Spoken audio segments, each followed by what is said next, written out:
Welcome to River City Plus. It is the show after the show. And if you missed the show, you missed my man Ricky Valido here. He performed one of his songs for us live. So you want to check out rivercitylivetv.com to get in all of that.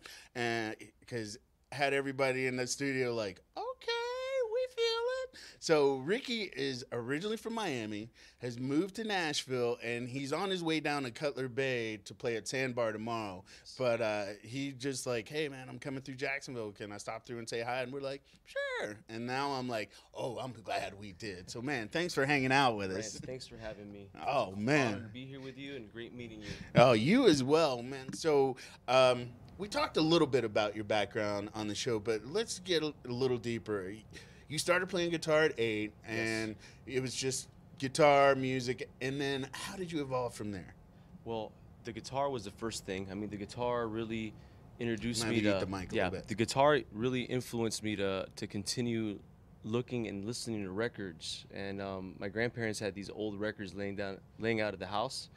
A lot of them were 60s, 70s records, from R&B to country to Cuban folk music.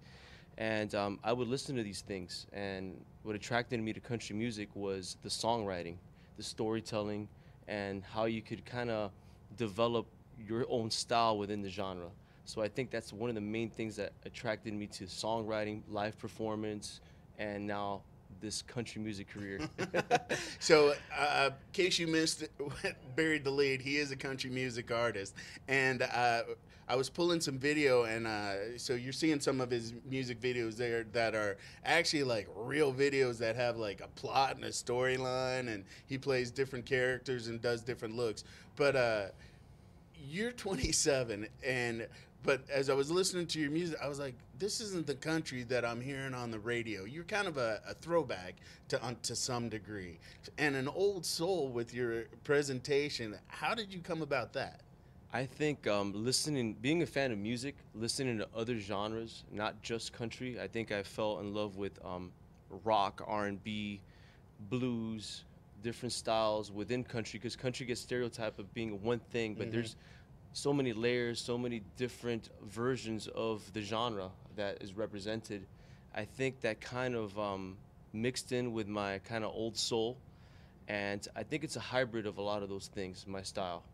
I'm here for it, man. And so also when I got the pitch, they're like, yeah, Ricky's from Miami. And I'm like, Miami? Country music?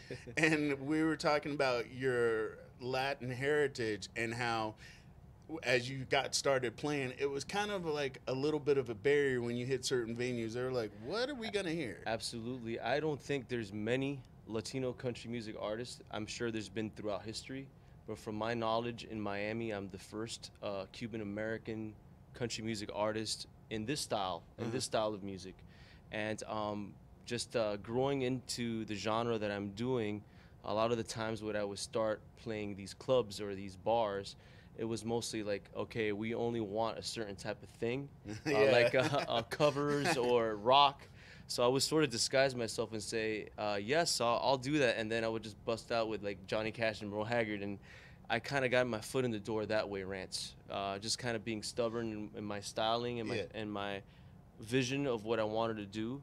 And I jokingly always tell my band and people that follow me that I'm just at the beginning right now. I think I'm starting to find my style even more now. I'm with you. So when I turned 27, that I can honestly say is when a lot of life experiences pivoted for me. That's like actually when I got on camera. So Wow. I mean, you are finding yourself in a good groove and building on that pocket. So man, keep going, keep shining. Thank you, Now Rance. we've got vinyl in between Right. us, and so Yeah. this is new for you. Brand new, and this is the first ever full-length project, Rance. So this is the first project that I committed to wax. So I really wanted to go straight to the vinyl, the wax, the feeling of opening up a vinyl that I had when I started this project. And I wanted the songs in the album to be a collection. So I just named the album Ricky Valido, a collection of songs. And it just pretty much has all the singles that are out, including the music videos for those singles. So the concept was basically a compilation of all those singles. So He played a song for us today that's not on air that Right. was awesome, and I'm just like, oh, he's like, I got this new one, it hasn't dropped yet. So when you hear that one, oh, you're gonna be about it. With your songs, are they biographical? Or are you just telling random stories? How? That's really a great question, Rance, because a lot of the songs are biographical to some degree. Some of them are pure metaphor and fiction, and a lot of the songs are also life through a different set of lenses. So me telling a story of maybe someone that I've met in life or that I've connected in life. I know in country music, you got a lot of songs about tailgates and beaches and beer, and it's great. It's great for country music, but I feel like I'm bringing a different topics within the genre that may not be as accepted or as normalized, such as spiritual realm, sort of like ghostly encounters. Like I have a song called "Hello Darkness" that kind of talks about falling in love with a ghost, or actually feeling spiritual or paranormal experiences in life. And it's not something I normally thought of doing. It was just something that came about through the lyrics, through the songwriting. And then I have a song called Borracho, which loosely translates in Spanish to the drunkard. And it's my Oh, that's first the one of the videos yeah. we're seeing. And it's my first ever adventure into the Spanish language. So I wanted to present country western, but in a Spanish language, in Spanish. So is that your only Spanish language song? So far, it's the only one. I dropped it as a single, but in the upcoming projects that I have planned, I'm exploring that more. Oh, see, Yeah. you had me when you were starting to talk about the paranormal. I'm like, Okay. I was into your stuff before. Now I'm like, oh, I'm going deep dive. So you're on Spotify and all of that, right? Yes, so all the music is digitally available on all the platforms, and this is the first time I released something physically. So I wanted it to be an actual vinyl. I wanted fans to have the opportunity, if they want to listen to it with a vinyl player, the old school thing with a needle and putting it that way. Ryan's got one. Oh, awesome, man. Yeah. Oh, yeah. Do you feel like, so I'm not an audiophile like that because I'm like that. I'm a kind of minimalist. I'm like I got rid of all my CDs and stuff, man, but take some space out. But do you feel like the sound is different from vinyl to what? Because I've heard that a lot from people, and so now it's like making me like, all right, maybe I need to go ahead and start hitting the stores and getting it again. I think Rance is the experience. Looking through the collection, if you have one, taking the vinyl out of the package, looking at the cover, reading the credentials on it, putting it on the actual machine, hearing that needle hit the wax. And I think the experience itself makes it so much more different than just hitting play on YouTube or on Spotify or any of the digital platforms. Man, see, you make me go spend more money, Ricky. Oh man, I'm gonna have to get a vinyl player for you, man. I know. Ryan's got this really cool one he told me about, and I'm like, I like his concept, but we're gonna have to put that on layaway. So Ricky is doing some things. You can find him all over. He's got an international following. Yeah, just really quick, let's talk about that international following. How did that come about? The international following sort of happened when I started pretty much putting stuff online and reaching the audiences outside of my territory has been a little easier through my story.